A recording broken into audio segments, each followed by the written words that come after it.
Assalamualaikum warahmatullahi wabarakatuh. Selamat pagi dan salam sejahtera untuk kita bersama.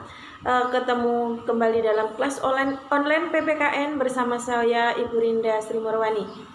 Pada pertemuan kemarin kita sudah membahas bab 2 untuk kelas 8, bab 2, menumbuhkan kesadaran terhadap Undang-Undang Dasar Negara Republik Indonesia tahun 1945.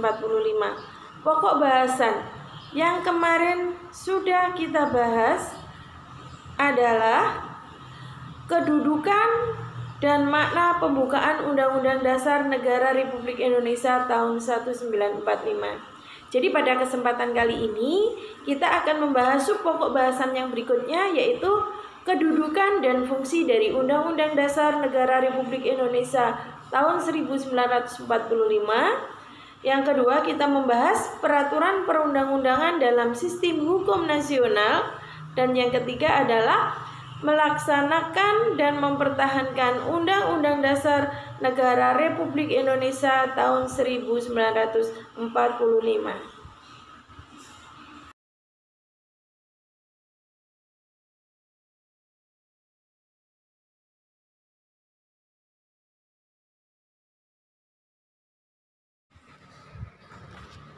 Pengertian konstitusi. Konstitusi dalam negara adalah sebuah norma sistem politik dan hukum bentukan pada pemerintah negara yang biasanya dikodifikasikan sebagai dokumen tertulis. Sebagai dokumen tertulis, konstitusi tertulis disebut Undang-Undang Dasar. Di samping konstitusi tertulis, dalam sebuah negara terdapat konstitusi tidak tertulis, yaitu aturan dasar yang timbul dan terpelihara dalam praktek penyelenggaraan negara meskipun tidak tertulis. Konstitusi tidak tertulis ini biasa disebut konvensi. Di samping konstitusi tertulis dan tidak tertulis, ada istilah lain, yaitu konstitusi fleksibel atau luas di satu sisi dan konstitusi rigid atau kaku di sisi yang lain. Konstitusi dikatakan fleksibel atau rigid dapat ditinjau dari dua sudut pandang, yaitu satu, dilihat dari cara mengubah undang-undang dasar. Suatu undang-undang dasar dikatakan fleksibel jika cara mengubahnya tidak memerlukan cara-cara yang istimewa. 2. Dilihat dari mudah atau tidaknya mengikuti perkembangan zaman. Suatu konstitusi dikatakan fleksibel apabila konstitusi tersebut dapat mengikuti perkembangan zaman. Undang-Undang Dasar Negara Republik Indonesia tahun 1945 adalah keseluruhan naskah yang terdiri dari pembukaan dan pasal-pasal sebagai satu kesatuan yang utuh. Undang-Undang Dasar tahun 1945 telah mengalami 4 kali perubahan. A. Amandemen pertama dilaksanakan pada sidang umum MPR pada tahun 1999 dan disahkan pada tanggal 19 Oktober tahun 1999. B. Amandemen kedua terjadi pada sidang tahunan MPR yang disahkan pada tanggal 18 Agustus tahun 2000. C. Amandemen ketiga terjadi pada sidang tahunan MPR disahkan pada tanggal 10 November tahun 2001. D. Amandemen keempat terjadi pada sidang tahunan MPR dan disahkan pada tanggal 10 Agustus tahun 2002. Undang-Undang Dasar tahun 1945 sebagai Konstitusi Negara Indonesia. Sistematika Undang-Undang Dasar tahun 1945 sebelum dan sesudah amandemen terdiri dari pembukaan yang terdiri dari 4 alinea. 2. Pasal-pasal sebelum diubah terdiri dari 16 bab. Setelah diubah menjadi 21 bab. Sebelum diubah terdiri dari 37 pasal. Setelah diubah menjadi 73 pasal. Sebelum diubah terdiri dari 49 ayat. Setelah diubah menjadi 70 ayat. Sebelum diubah terdiri dari 4 pasal aturan peralihan. Setelah diubah menjadi 3 pasal peraturan peralihan. 2 ayat aturan tambahan berubah menjadi 2 pasal aturan tambahan. Anak-anak sekalian, dalam melakukan perubahan atau amandemen terhadap Undang-Undang Dasar tahun 1945, ada kesepakatan dasar dalam proses perubahan. Kesepakatan dasar yang dipedomi yang meliputi 1. Tidak mengubah pembukaan Undang-Undang Dasar tahun 1945. 2. Tetap mempertahankan Negara Kesatuan Republik Indonesia. 3. Mempertegas sistem pemerintahan presidensil. 4.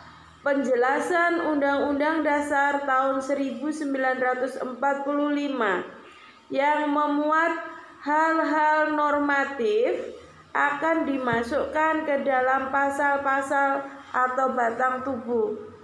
5. Melakukan perubahan dengan cara adendum atau menambahkan pasal yang sudah ada.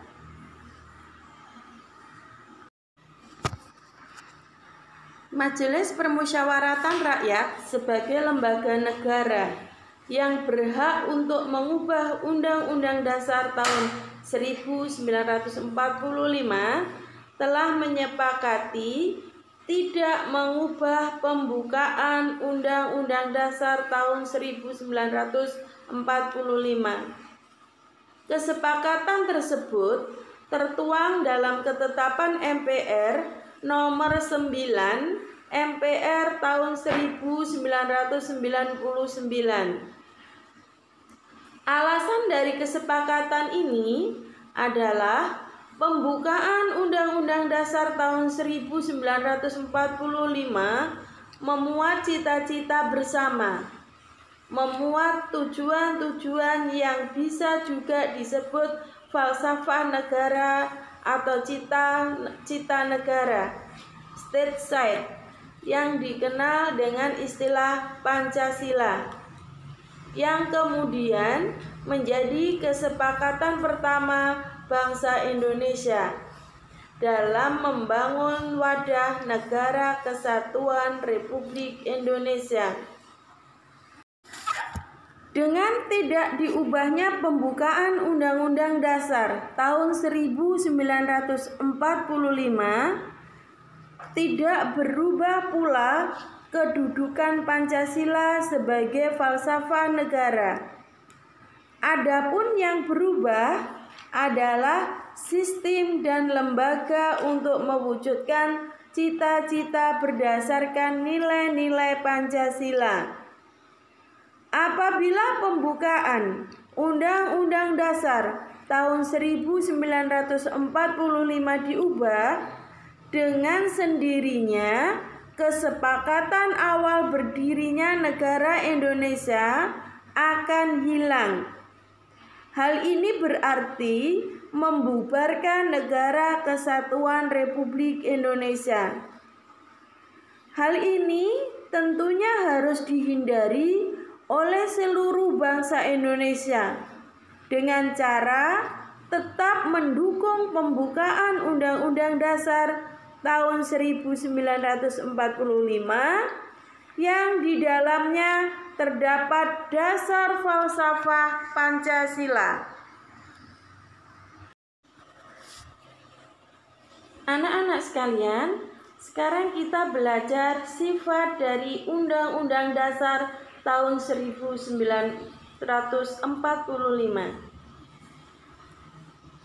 Undang-Undang Dasar tahun 1945 memiliki sifat sebagai berikut.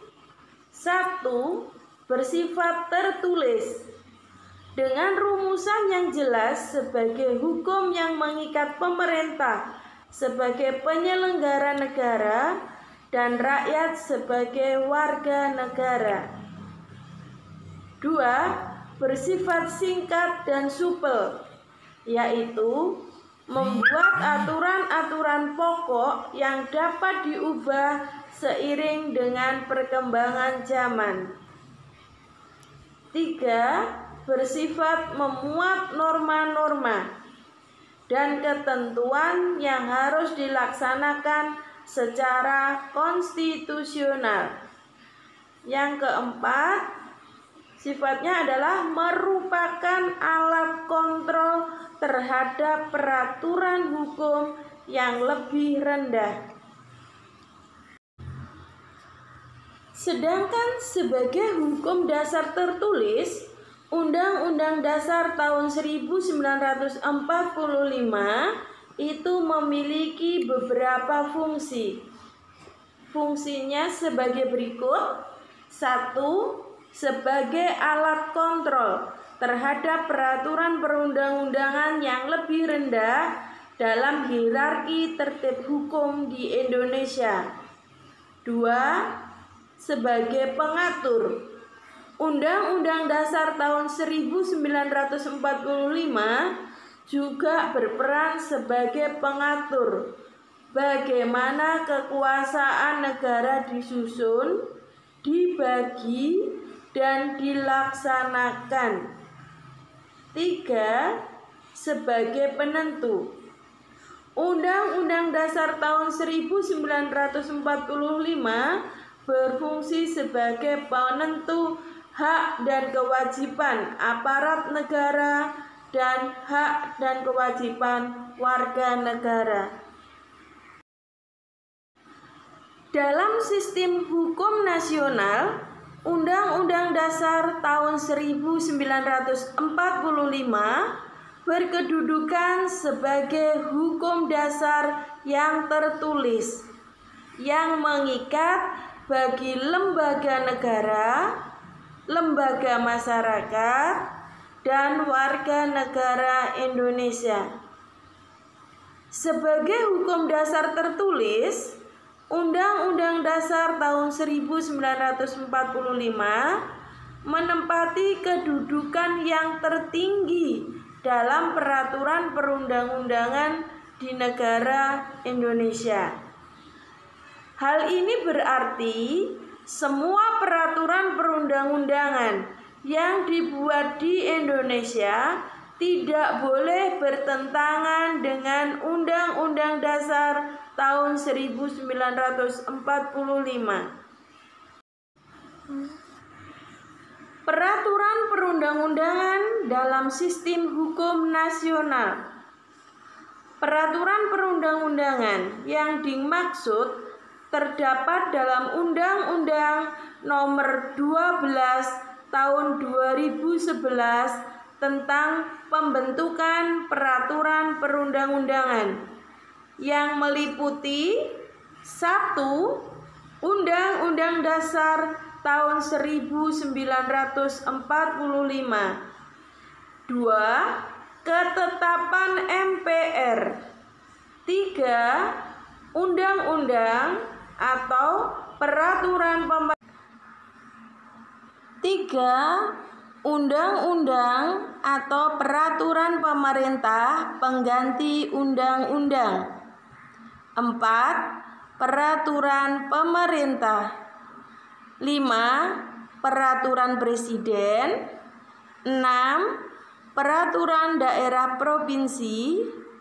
7. Peraturan daerah kabupaten atau kota. Jadi demikian pelajaran kita pada pagi hari ini. Saya ucapkan terima kasih. Assalamualaikum warahmatullahi wabarakatuh. Sampai ketemu lagi pada pembelajaran berikutnya. Assalamualaikum.